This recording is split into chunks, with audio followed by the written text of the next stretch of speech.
Assalamualaikum warahmatullahi wabarakatuh. Alhamdulillah dapat kita berjumpa lagi untuk siri yang ketiga bagi subjek reka bentuk dan teknologi. Saya harap semua pelajar sihat-sihat sejahtera, didoakan supaya sentiasa diberi kesihatan yang baik oleh Allah SWT. Sebelum kita memulakan siri ketiga kita pada hari ini, di mana kita lepas dah pun belajar tentang elemen reka bentuk dan teknologi 1 hingga 5. Ada berbaki lagi 2 lagi elemen, iaitu elemen bentuk dan juga tekstur. Saya harap ada pelajar-pelajar yang masih lagi belum siap kerja yang saya beri minggu lepas, tolong siapkan. Bila cek nama ada lagi pelajar yang belum siap. Jadi sebelum buku dihantar, InsyaAllah dalam seminggu 2 lagi, semua buku nota kena hantar ke sekolah. Jadi harap semua pelajar siapkan nota yang saya bagi daripada siri 1, siri 2. Dan ini adalah siri yang ke-3. Jadi tolong siapkan. Okey, baik. Saya harap sepanjang siri 1 dan siri 2 yang dah dibentangkan, diterangkan, tak ada masalah lagi untuk pelajar mengikuti subjek reka bentuk dan teknologi ni.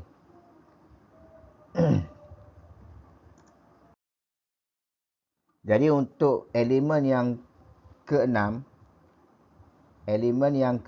iaitu elemen bentuk. Elemen bentuk. Bentuk ni apa dia? Bentuk adalah objek yang mempunyai ruang, isi padu dan mempunyai lebih dari satu permukaan. Itu bentuk. Sebelum ni kita tengok rupa. Kita biasa sebut rupa bentuk. Jadi bentuk dia ada ruang. Ada isi padu. Contoh macam kotak ni. Ada ruang, ada isi padu. Ini dikatakan bentuk. Dan mempunyai lebih dari satu permukaan. Permukaan hadapan, permukaan atas. Ni atas, sisi.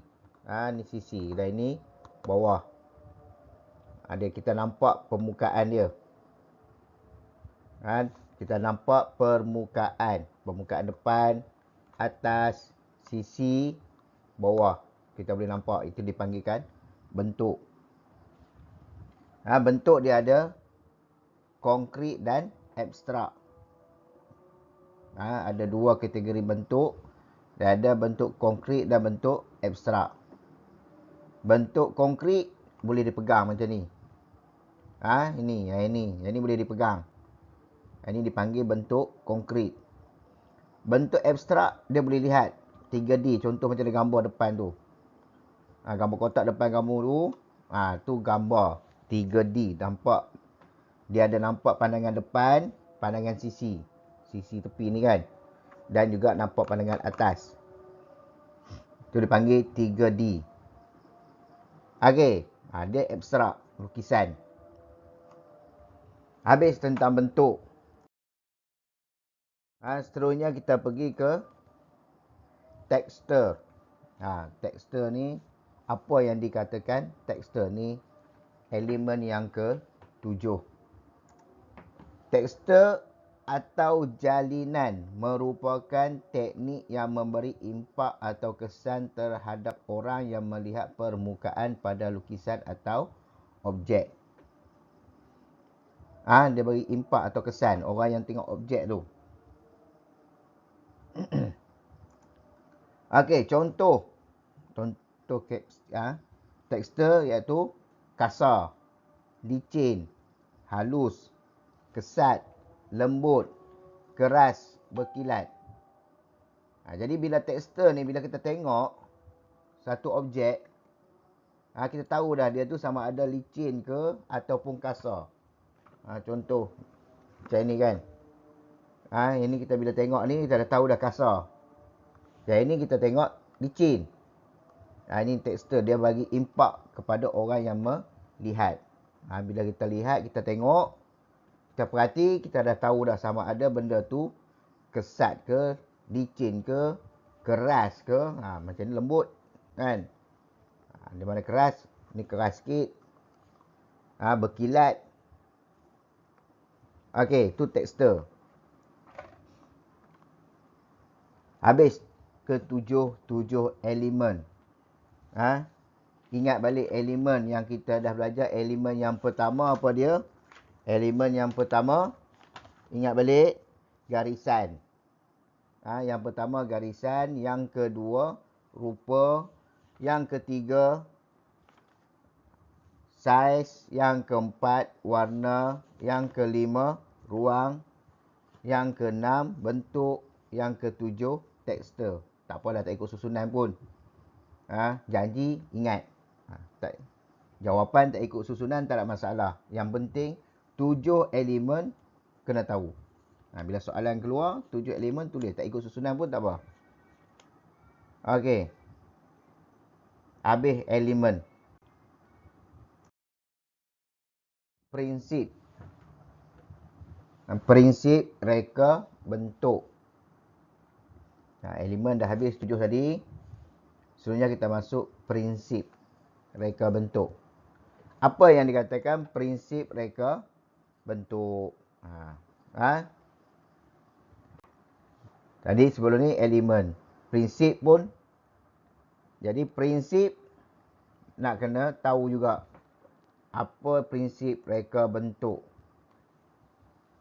Prinsip reka bentuk ni konsep atau aturan yang digunakan pada elemen reka bentuk bagi memudahkan pembinaan sesuatu objek agar menjadi lebih menarik. Salah type kat situ.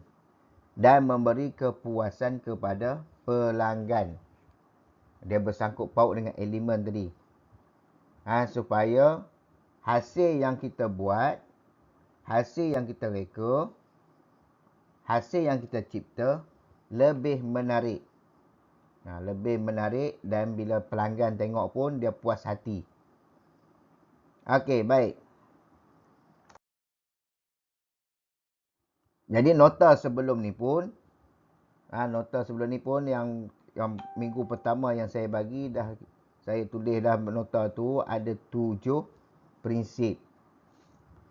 Elemen ada 7, prinsip pun ada 7. Dah ada nota yang saya bagi mula-mula tu kan. Dalam siri pertama pun ada tulis, ada bagi dalam video siri pertama. Ingat balik. Jadi kita tengok prinsip yang pertama iaitu keseimbangan. Keseimbangan. Macam berenang dalam air tu pun kena seimbang juga tu. Okey, baik. Keseimbangan ni dia ada 2. Iaitu simetri dan asimetri. Ada 2 kategori, simetri dan asimetri. Apa dia simetri, apa dia asimetri? Simetri mempunyai persamaan pada kedua-dua belah. Mana kiri kanan sama. Dua-dua belah sama. Asimetri tidak mempunyai persamaan kedua-dua belah. Kalau simetri kedua-dua belah sama. Contoh macam ni. Cop ni. Nampak? Belah sini dengan belah sini. Kiri dan kanan sama bentuk. Sama bentuk. Ini dipanggil simetri. Kiri dan kanan sama bentuk. Asimetri pula. Contoh macam ni. Ni asimetri. Nampak? Mana nak cari kamera. Ni asimetri. Kiri dan kanan tak sama bentuk. Tak sama bentuk kiri dan kanan dia. Nampak? Ni bentuk lain, sebelah sini bentuk lain. Tapi dia menarik. Ada benda simetri menarik, ada benda asimetri menarik. Macam sofa dekat rumah. Okey. Dia tengok pada satu-satu benda tu nak nampak menarik macam mana. Okey, contoh simetri bangunan depan kamu ni, gambar ini. Ni contoh kiri dan kanan dia sama. Tu dipanggil simetri. Contoh yang kedua asimetri, kamu tengok gambar yang bawah tu. Dua objek kiri dan kanan tak sama. Macam sofa tu, satu tinggi, satu rendah. Tapi dia menarik. Dia nampak lebih menarik. Okey, baik. Seterusnya kita tengok prinsip yang kedua iaitu pengulangan. Prinsip yang kedua pengulangan. Pengulangan ni apa dia? Pengulangan ialah bermaksud penyusunan semula objek secara berulang-ulang dari segi saiz dan bentuk. Buat corak yang berulang-ulang. Dia menjadi satu benda yang menarik. Contoh macam ni. Ni dia buat line ni kan. Ni corak yang berulang-ulang. Dia sama je. Tapi dia bagi nampak lebih menarik. Benda yang sama, line je. Line saja dia buat. Dia ulang-ulang yang sama sehingga jadi satu corak. Ada banyak benda lain lagi yang boleh dibuat. Contoh macam dalam buku teks kamu kan. Siapa yang tak ada buku teks boleh tengok sini. Ada lagi yang belum dapat buku teks, boleh tengok sini ya. Tengok. Ni corak yang berulang-ulang. Susunan pensil. Yang ada buku teks boleh tengok dalam buku teks. Dia buat corak yang berulang-ulang. Okey. Ini yang dinamakan pengulangan.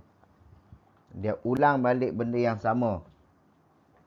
Supaya dia menjadi satu corak yang lebih menarik. Itu prinsip yang kedua. Okey. Disebabkan ramai lagi pelajar yang tak siap lagi kerja yang saya bagi minggu lepas. Jadi minggu ni saya tak nak bagi banyak nota. Saya harap yang lain tolong siapkan nota saya yang bagi sebab minggu depan kita akan buat secara live. Minggu depan kita akan buat secara Google Meet. Kita akan ulang balik nota-nota. Kalau ada lagi yang tak faham boleh tanya terus. Jadi saya harap minggu depan, jadual pun dah bagi. Jadi minggu depan kita akan buat secara Google Meet.